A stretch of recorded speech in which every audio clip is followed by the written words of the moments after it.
బాబా అని నమ్మితే భారీగా దోచేశాడు, ఉన్న కాడికి ఊడ్చేశాడు. అనారోగ్య సమస్యలు, మానసిక ప్రశాంతత కోసం చేసిన పూజ వారికి శాపంగా మారిపోయింది. మూఢనమ్మకాల్లో దొంగ బాబాను గుడ్డిగా నమ్మి 1,50,00,000 పోగొట్టుకున్నారు Hyderabad lifestyle franchise owner. బురుడి బాబా వేసిన స్కెచ్ లో అడ్డంగా బుక్ అయ్యారు.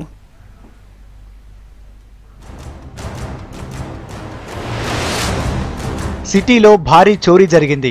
ఒకటి కాదు, రెండు కాదు, ఏకంగా 1,50,00,000 లూటీ చేశాడో కేటుగాడు. సెంటిమెంట్, మూఢనమ్మకాన్ని అడ్డం పెట్టుకుని ఓ బడా వ్యాపారవేత్త ఫ్యామిలీని చీట్ చేసి పరారయ్యాడు.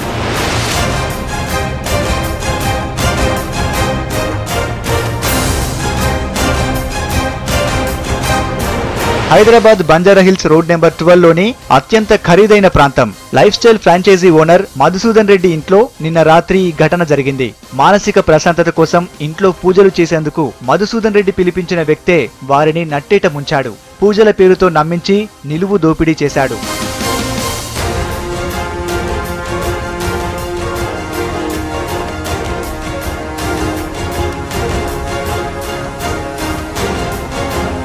ముందు ఇంట్లో ఏవో పూజలు చేశాడు. నట్టింట్లో పెద్ద పెద్ద ముగ్గులు వేశాడు. వాటి చుట్టూ తమలపాకులు పెట్టి దీపాలు వెలిగించాడు. ఇక ఆ తర్వాతే అసలు స్టోరీ మొదలు పెట్టాడు. ఇంట్లో ఉన్న డబ్బంతా తీసుకొచ్చి మధ్యలో పెట్టించాడు. ఏవేవో పూజలు చేశాడు. సినీ ఫక్కీలో ప్రసాదంలో మత్తుమందు కలిపి ఇంట్లో వాళ్ళకిచ్చాడు. ఆ తర్వాత డబ్బును మరో 10 నిమిషాలు గుడిలో పెట్టి పూజ చేయాలంటూ మధుసూదన్ కొడుకుతో కలిసి కారులో వెళ్లిన దొంగ స్వామీజీ అతనికి మస్కా కొట్టి డబ్బుతో పరారయ్యాడు. ఇక్కడ అన్నయ్య గారి ఇంట్లో మరొక ప్లాన్ పకడ్బందీగా రావడం జరిగింది. మరి అన్నయ్య వాళ్ళ ఫ్రెండ్ ద్వారా ఆ స్వామీజీ రావడం జరిగిందని, అంటే అన్నయ్య మాట్లాడట్లేదు, జస్ట్ మా అన్నయ్య వాళ్ళ కొడుకు మాట్లాడుతూ ఉన్నాడు. పూజ అయిన తర్వాత ఆ పూజలోనే క్యాష్ పెట్టించి, మరి ఆ పూజలోనే పరమాన్నం అని చెప్పి జస్ట్ అది వండుతాం కదా, అందులో ప్రసాదం లాగా చేసి ఆ టైంలో మరి వీళ్ళు చూడనప్పుడు ఎప్పుడు కలిపేసిండో కొంచెం మత్తుమందు కలిపేసి కొంచెం డోసు కూడా ఎక్కువనే అది పోయిపోయి అన్నయ్యకే ఎక్కువ ఇవ్వడం జరిగింది. మరి ఆ క్యాష్ కూడా తీసుకొని బాబును కారులో ఇక్కడ దాకా మనం టెంపుల్లో ఏదైనా టెంపుల్లో పెట్టి 10 నిమిషాలు పూజ చేసి రావాలి, ఇంట్లో పూజ అయిన తర్వాత టెంపుల్లో కూడా పెట్టాలని చెప్పి బాబు కారులో తీసుకురాకపోవడం. మరి అక్కడ పోయినాక ఓరిస్లో నా రూమ్ ఉంది, మరి అక్కడ కొంచెం డ్రెస్ చేంజ్ చేసుకోవాలని చెప్పి అక్కడ తీసుకుపోయిన తర్వాత మరి కార్ కింద ఉంది, లాక్ చేసుకొని పైకి వెళ్ళినారు. అక్కడ జస్ట్ కీ తీసుకొని ఏదో అన్లాక్ చేసినట్టుంది అని చెప్పి బాబు చెప్తా ఉన్నాడు. ఆ అన్లాక్ చేసినప్పుడే కింద వేరే వాళ్ళు ఈ బ్యాగ్ ట్రాన్స్ఫర్ చేసినట్టు అనుమానాలు చేస్తారు. చాలాసేపటి తర్వాత తేరుకున్న మధుసూదన్ రెడ్డి కొడుకు విషయం గ్రహించి అపస్మారక స్థితిలో ఉన్న తల్లిదండ్రుల్ని అపోలో హాస్పిటల్ కు తరలించాడు. ఘటనపై ఫిర్యాదు అందుకున్న పోలీసులు సీసీ ఫుటేజ్ ఆధారంగా దర్యాప్తు చేస్తున్నారు. దొంగ బాబా కోసం టాస్క్ ఫోర్స్ బృందాలు రంగంలోకి దిగాయి.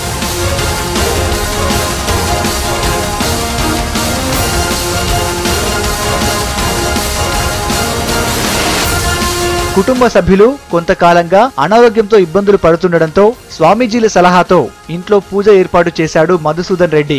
తెలిసిన వాళ్ళ ద్వారా కర్ణాటక నుంచి బాబాను పిలిపించాడు. బంజారాహిల్స్ లోని ఓ హోటల్లో అతనికి బోర్డింగ్ అరేంజ్ చేశాడు. ఇందులో భాగంగానే నిన్న ఉదయం 11 గంటలకు ప్రారంభమైన పూజ సాయంత్రం 4 గంటల వరకు జరిగింది.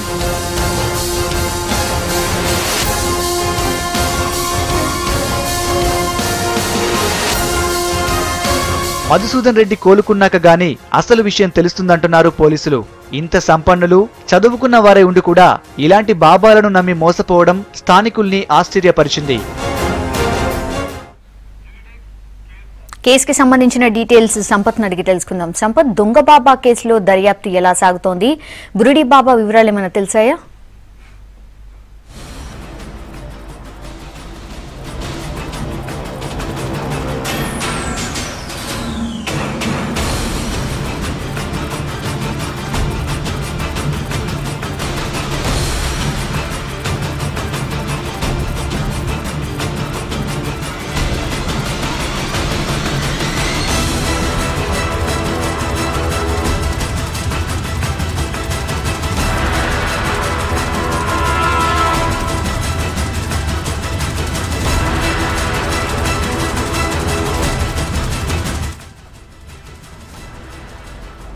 బాబా అని నమ్మితే భారీగా దోచేశాడు, ఉన్నకాడికి ఊడ్చుకెళ్లిపోయాడు. అనారోగ్య సమస్యలు, మానసిక ప్రశాంతత కోసం చేసిన పూజ వారికి శాపంగా మారిపోయింది. మూఢనమ్మకంలో దొంగ బాబాను గుడ్డిగా నమ్మితే 1,50,00,000 పోగొట్టుకున్నారు. Hyderabad lifestyle franchise owner బురుడి బాబా వేసిన స్కెచ్ లో అడ్డంగా బుక్ అయిపోయారు.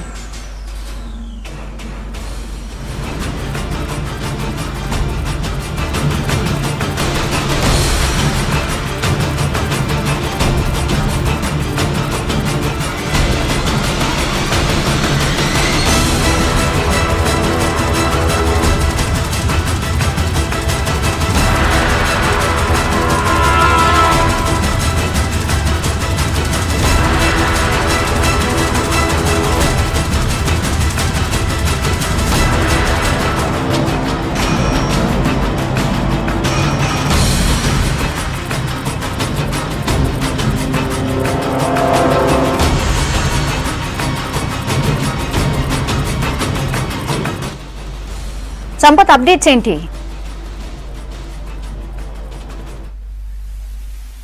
సంబంధించి ఇప్పటికే ప్రత్యేక బృందాలను కూడా రంగంలోకి దించారు. గతంలోనే పరిచయం ఉన్న బాబా నమ్మించి పూర్తి స్థాయిలో మోసం చేసినట్టుగా మధుసూదన్ రెడ్డి ఇప్పటికే స్టేట్మెంట్ ఇచ్చినట్టుగా తెలుస్తోంది.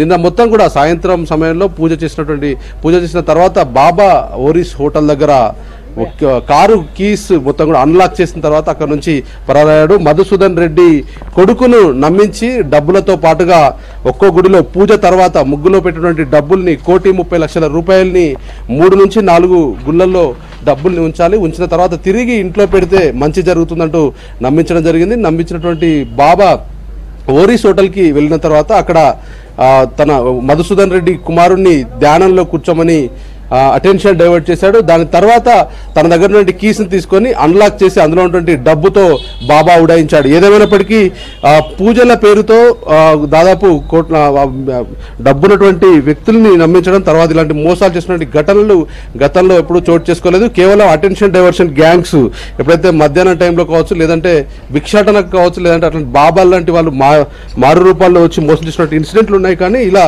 నమ్మించి మోసం చేసినటువంటి ఘటన లేదు. మొత్తం కూడా డబ్బుని ఎత్తుకెళ్ళినటువంటి అగంతకుని గురించి స్వామీజీ శివ అనేటువంటి స్వామీజీ కోసం వేట కొనసాగుతుంది. ఇప్పటికే శివతో పాటుగా బెంగళూరు నుంచి కారులో ఒక ట్రావెల్స్ బుక్ చేసుకున్నటువంటి ట్రావెల్ ఏజెంట్ సంబంధించినటువంటి డీటెయిల్స్ కూడా తీసుకున్నారు. కారు డ్రైవర్ను కూడా నిన్న రాత్రే అదుపులోకి తీసుకున్నారు. అయితే యూసుఫ్ కూడా ప్రాంతంలో బాబా కొద్దిసేపు షెల్టర్ తీసుకున్నట్టుగా పోలీసులకు ముందస్తుగా సెల్ ఫోన్ సిగ్నల్స్ ఆధారంగా ఫైండ్ అవుట్ అయింది. కానీ అక్కడికి వెళ్ళేసరికి బాబా పరారయ్యాడు. మొత్తానికి ప్రస్తుతం బాబా గురించి అయితే ఫైండ్ అవుట్ చేస్తున్నారు. ఎందుకంటే తన దగ్గర నుండి సెల్ ఫోన్ ఆధారంగానే ట్రాక్ చేయాల్సిన అవసరం ఉంది కాబట్టి ఇప్పటికే సెల్ ఫోన్ సిగ్నల్స్ అందుబాటులో, అలాగే సెల్ ఫోన్ స్విచ్ ఆఫ్ చేసినటువంటి మోడ్లో ఉండడంతో పోలీసులకు కొంత ఇబ్బందిగా మారింది. ప్రస్తుతం అయితే పూర్తి స్థాయిలో, ఎందుకంటే బాబా గురించి ఒకవేళ తెలియని వ్యక్తి అయి ఉంటే పోలీసులకు దర్యాప్తు చేయడం కొంత ఇబ్బందిగా ఉండేది. కానీ తెలిసినటువంటి వ్యక్తే కాబట్టి తనకు సంబంధించిన ఆధారాలని, అలాగే తనకు సంబంధించిన విషయాన్ని పూర్తి స్థాయిలో ఇప్పటికే ఆరాధిస్తున్న పోలీసులు తను ఎక్కడ ఉండి ఉంటాడు అనే విషయం పైన మొత్తానికి ఫైండ్ అవుట్ చేస్తున్నారు. ఎందుకంటే 1,30,00,000 రూపాయలని క్యారీ చేస్తూ తిరగడం కూడా కొంత ఇబ్బందిగా ఉంటుంది కాబట్టి ముందస్తుగానే పూర్తి స్థాయిలో ప్రీ ప్లాన్డ్గా ఏదైనా ఆర్గనైజ్డ్గా ఈ క్రైమ్ చేశాడా, లేదంటే అనుకోకుండా చేసినటువంటి ఇన్సిడెంట్ అనేది పోలీసులు అయితే ఫైండ్ అవుట్ చేస్తున్నారు. ప్రస్తుతం మనం మధుసూదన్ రెడ్డి ఇంటి దగ్గర ఉన్నాం. ఇంటి ఆవరణ బయట మొత్తం కూడా పూజా సామాగ్రిని చూస్తున్నాం. ఈ పూజా సామాగ్రిని వాడే మొత్తం కూడా దీనికి సంబంధించి అంటే 2 రోజుల ముందే ఈ పూజకు సంబంధించిన కసరత్తు జరిగింది. దీనికి సంబంధించిన సామాగ్రి కోసం జనరల్ బజార్కి మధుసూదన్ రెడ్డి తనయుడే నేరుగా వెళ్ళి కారులో వెళ్ళి సామాగ్రిని మొత్తం కూడా తీసుకొచ్చాడు. కావాల్సినటువంటి సామాగ్రిని పూర్తి స్థాయిలో తీసుకొచ్చిన తర్వాత తమలపాకులతో ఒక ముగ్గును వేశాడు. దాన్ని మొత్తం కూడా అష్టదిగ్బంధనం చేస్తాం, డబ్బు ఖర్చు కాదు, కేవలం ఆదాయ మార్గాలే ఉంటాయి, నీకు ఇప్పటి నుంచి మనశ్శాంతి కలుగుతున్నటువంటి ఒక మాయ మాటల్ని చెప్పించి మధుసూదన్ రెడ్డితో పాటుగా తమ కుటుంబ సభ్యులందరినీ పూజ చేయించాడు. దాదాపు నిన్న సాయంత్రం 4 గంటల నుంచి 6:30 గంటల వరకు 2:30 గంటల వరకు ఈ పూజా కార్యక్రమం కొనసాగింది. 2:30 గంటల పాటు ఈ పూజ చేసిన తర్వాత తాను మొత్తం కూడా అందరూ రెస్ట్ తీసుకోవాలి, ఈ డబ్బును మొత్తం కూడా 1,30,00,000 రూపాయలని ఈ డబ్బుని ఈ మొత్తం 1,30,00,000 రూపాయల డబ్బుని పూజలో వాడిన తర్వాత తిరిగి టెంపుల్స్ లో 3 నుంచి 4 దేవాలయాల్లో ఈ డబ్బును అక్కడ పెట్టి 2 నుంచి 3 నిమిషాల వరకు పెట్టి తర్వాత తీసుకొచ్చి ఇంట్లో పెడితే మంచి జరుగుతుందంటూ నమ్మించాడు. ప్రస్తుతం ఇంట్లోనే అంటే ఏవైతే మధుసూదన్ రెడ్డి ఇంట్లో ఉన్నటువంటి 2 సీసీ కెమెరాలు కూడా పనిచేయకపోవడం కొంత పోలీసులకు ఇబ్బందిగా మారింది. 2 సీసీ కెమెరాలు అందుబాటులో ఉన్నప్పటికీ అయితే గతంలో ఒకవేళ రిపేర్స్ ఉంటే దాన్ని మళ్ళీ రీకనెక్ట్ చేయలేదా లేదంటే నిజంగానే పనిచేయడం లేదన్నటువంటి విషయం పైన అయితే క్లారిటీ లేదు. పోలీసులు చెబుతున్నటువంటి ప్రాథమిక సమాచారాన్ని బట్టి మాత్రం మధుసూదన్ రెడ్డి ఇంట్లో ఉన్నటువంటి సీసీ కెమెరాలు పనిచేయడం లేదు. కేవలం ఓరీస్ హోటల్లో తాను బస చేసినటువంటి క్రమంలో రూమ్లోకి వెళ్ళినటువంటి విజువల్స్, దాంతో పాటుగా ఓరీస్ హోటల్లో తను విజిట్ చేసినప్పుడు తాను ఒక డ్రైవింగ్ లైసెన్స్ ని అక్కడ పెట్టినట్టుగా పోలీసులు ఫైండ్ అవుట్ చేశారు. ఆ డ్రైవింగ్ లైసెన్స్ కి సంబంధించినటువంటి జిరాక్స్ కాపీని కూడా పోలీసులు అందుబాటులోకి తీసుకున్నారు.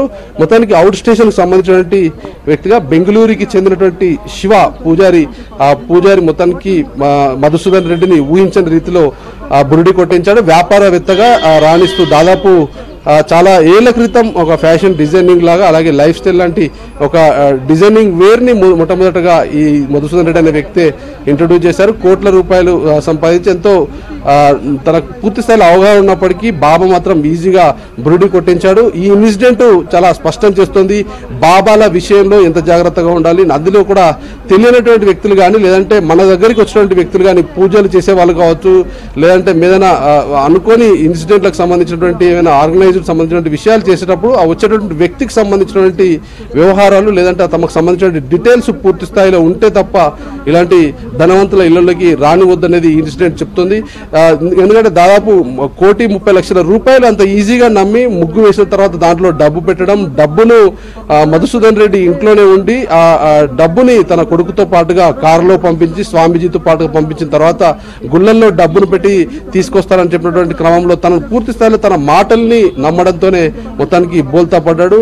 కానీ బాబా అయితే డబ్బులు తీసుకొని పాల్గొనటువంటి ఇన్సిడెంట్ లో కొంత చిక్కుముడైతే లేదు. ఎందుకంటే తీసుకున్నటువంటి వ్యక్తి తెలుసు, దాంతో పాటుగా తమకు సంబంధించినటువంటి డీటెయిల్స్ మొత్తం కూడా తెలిసాయి. బెంగళూరుకు సంబంధించిన వ్యక్తిగా పూర్తి స్థాయిలో ఫైండ్ అవుట్ అయింది కాబట్టి తాను ఎక్కడున్నాడు, ఎక్కడ షెల్టర్ తీసుకున్నారు, ఈ డబ్బునంతా ఎక్కడికి ట్రాన్స్ఫర్ చేశారు, దీంట్లో కేవలం బాబా హస్తం ఉందా, బాబాతో పాటుగా మరెవరైనా ఆర్గనైజ్డ్ గా పూర్తి స్థాయిలో ఈ డబ్బును క్యారీ చేసిన తర్వాత ట్రాన్స్ఫర్ చేయడం కావచ్చు లేదంటే వేరే వాళ్ళకి ఇచ్చి అక్కడి నుంచి ఎక్కడికి వెళ్ళాలి, ఇలాంటి పూర్తి స్థాయిలో అన్ని ఈ ఇన్సిడెంట్ ముందుగానే పక్కా ప్రణాళికాబద్ధంగా ఒకవేళ ముందుగానే ఇన్సిడెంట్ ఎట్లా క్యారీ చేయాలి, దీంతో పాటు డబ్బులను ఎట్లా క్యారీ చేయాలి, ఎక్కడికి తీసుకెళ్లాలి, ఎలా ట్రాన్స్ఫర్ చేయాలి, అన్ని విషయాలపైన పూర్తి స్థాయిలో అవగాహన ఉంటేనే ఇలాంటి ఇన్సిడెంట్ చేయగలుగుతారు. లేదంటే సాధారణంగా ఉన్నటువంటి బాబాకు మాత్రం ఇలాంటి చోరీ కానీ లేదంటే ఇలాంటి అటెన్షన్ డైవర్ట్ చేసేటువంటి అవకాశం లేదు. పూర్తి స్థాయిలో ప్రొఫెషనల్ గా ఈ ఇన్సిడెంట్ జరిగిందనేది పోలీసులు భావిస్తున్నారు. ప్రస్తుతం అయితే బెంగళూరుతో పాటుగా ఇతర జిల్లాల్లో హైదరాబాద్ సరౌండింగ్స్ సంబంధించిన ఏరియాలో కూడా పూర్తి స్థాయిలో తీసుకెళ్తున్నారు. వాళ్ళ మొత్తం కూడా అంటే ఈ ప్రస్తుతం కవర్ లో చూడొచ్చు, అది మొత్తం కూడా ప్రసాదం. నిన్న సాయంత్రం సమయంలో వాళ్ళ బంధువులకు ఇచ్చినటువంటి ప్రసాదం కొంత ఒక శాంపిల్ వరకు మాత్రం ఇప్పటికే ఫోరెన్సిక్ సంబంధించి క్లోజ్ టీమ్ కి ఇచ్చారు. దాంట్లో మత్తు పదార్థాలు ఏ మత్తు పదార్థం కలిపారు, ఆ మత్తు పదార్థం యొక్క దాంట్లో ఏ మోతాదులో ఆ మత్తు పదార్థం ఉంది, ఆ కలిపినటువంటి మత్తు పదార్థం ఏంటంటే విషయం పైన కూడా పూర్తి స్థాయిలో పోలీసులు అయితే ఫైండ్ అవుట్ చేస్తారు. ఏదేమైనప్పటికీ సినిమా ఫక్కీలో ఈ వ్యవహారం జరిగిందని చెప్పొచ్చు. దాదాపుగా పూజల కోసం ఇంట్లోకి వచ్చి పూజల పేరుతో తమల్ని నమ్మించి తమ నమ్మకాన్ని తమకున్నటువంటి వీక్నెస్ ని ఆసరాగా చేసుకొని తమకున్న సమస్యలు మొత్తం పోతాయి, ఫలానా పూజ చేయండి అంటూ ముగ్గులోకి దింపి అక్కడే పూజ అయిపోయిన తర్వాత ప్రసాదాన్ని ఇవ్వడం, మధుసూదన్ రెడ్డితో పాటు తమ కుటుంబ సభ్యులకు ప్రసాదాన్ని ఇచ్చి వాళ్ళను మత్తులోకి దింపిన తర్వాత డబ్బులను ఎత్తుకెళ్లడం అనేది ఇది ఆషామాషి వ్యవహారంగా అయితే చెప్పడానికి లేదు. ప్రస్తుతం అయితే పోలీసులు దీనిపైన ఇన్వెస్టిగేషన్ కొనసాగిస్తున్నారు.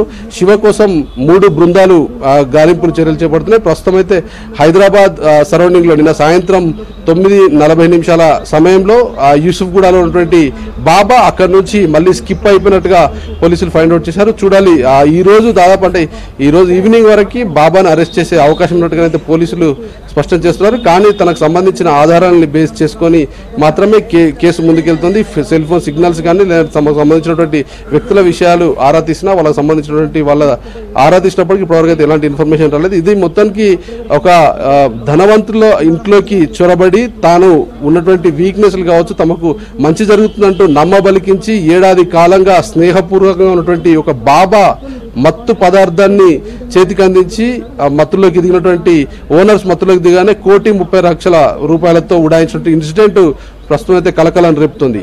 Vote okay Sampath.